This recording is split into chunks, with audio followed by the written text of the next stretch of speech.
So last night on September 19th, I watched the new Studio Trigger and Hiroyuki Imaishi film Promare, or Promare, however you say it.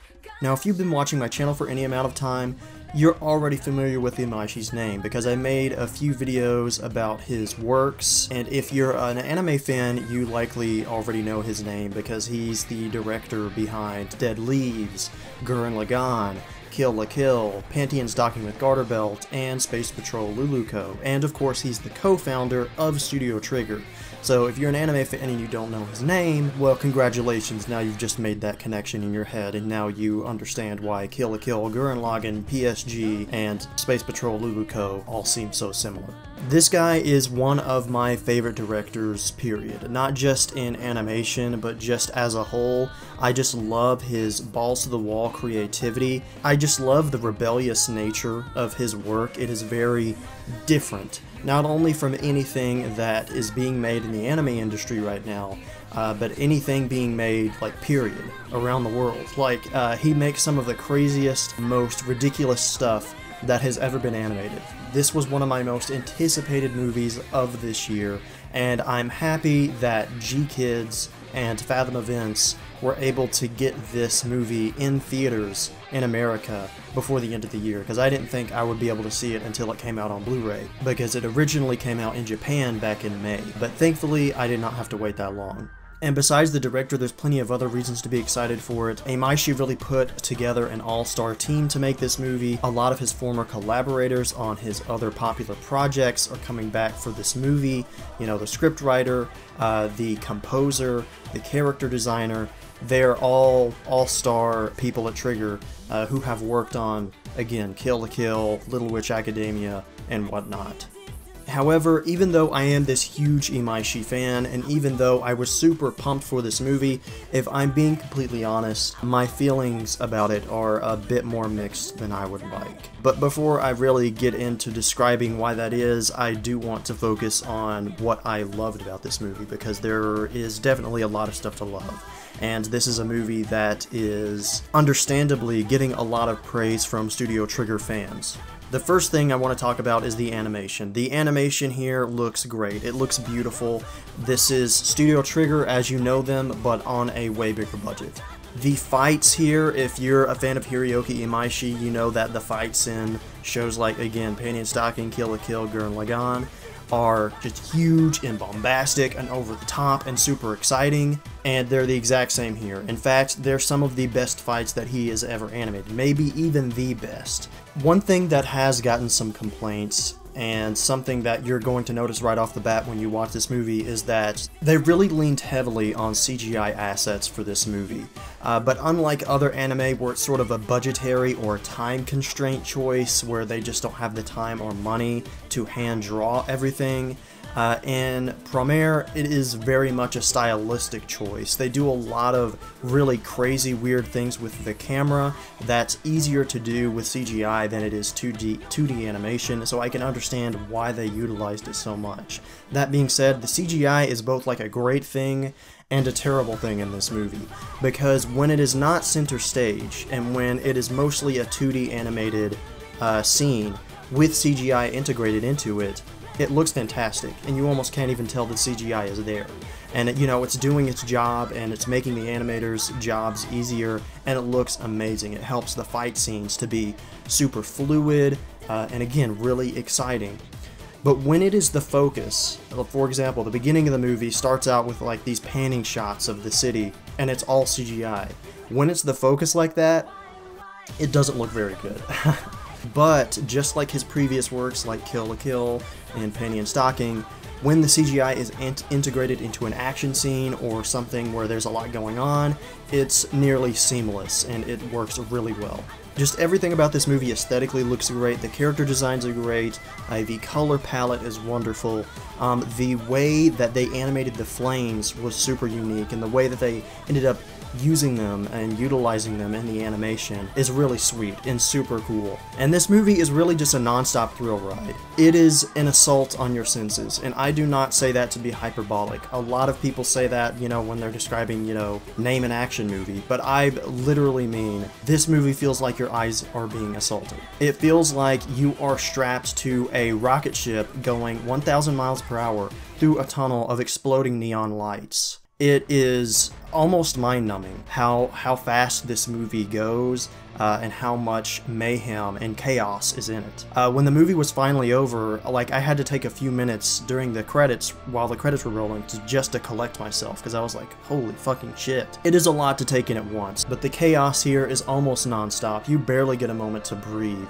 before the next action set piece or the next, you know, chaotic thing happens within the movie. The movie also contains within its narrative some really interesting parallels to modern worldwide politics. There are themes here of racism and discrimination against a certain group of people who have been villainized for a very long time, and it makes the world of the movie a whole lot more interesting than it would be otherwise.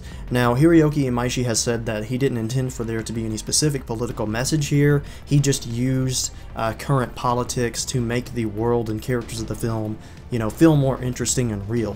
And if that was the goal and intention here, I definitely think that that was successful, because the political parallels here definitely make the world and story of Promare seem a lot more interesting than it would be otherwise. This is a movie that feels like a culmination of Hiroyuki Imaishi's work. It has a lot of visual callbacks to some of his older material. It has a few visual callbacks to Gurren Lagann. I saw some from Kill la Kill. There was even one visual callback that I saw that was from Penny and Stocking. It's specifically from episode 6, where like the two cars ram into each other in that episode. That is done again in this movie. The movie also has the same narrative structure of, you know, shows like Gurren Lagann and Kill la Kill, where it just has plot twist after plot twist, and the plot just gets bigger and bigger, more ridiculous every single time something is revealed, until it's absolutely insane, bonkers, you can't believe what you're watching. In this movie, especially with how fast the plot moves, you feel like you're saying to yourself, what the fuck, every, like, 10 minutes. All that being said, because this is sort of a big budget rehash of what Imaishi is known for, this doesn't really break any new ground for him. This might be disappointing to some people, but I think I can understand it. You know, from their perspective, they've only done TV shows up to this point, and so they didn't want to try to reinvent the wheel per se. Imaishi didn't. And so he just stuck to what he is known for and what he is good at, which I think was, you know, playing it safe for this story, for the movie, but it works, and again, it still makes for a very entertaining product. All that being said, my biggest problem with this movie is also what I love about it, which is that it just moves so fast through everything. The story here, a lot of people are going to nitpick and say, oh, it's predictable, blah blah blah blah, it has cliches, but that's nothing new for Imaishi. You probably already know that going in. The biggest problem that I had with the story is just how fast it moves, because not only are you barely able to keep up with what is going on, but you also don't really have a chance to get invested in the story or characters.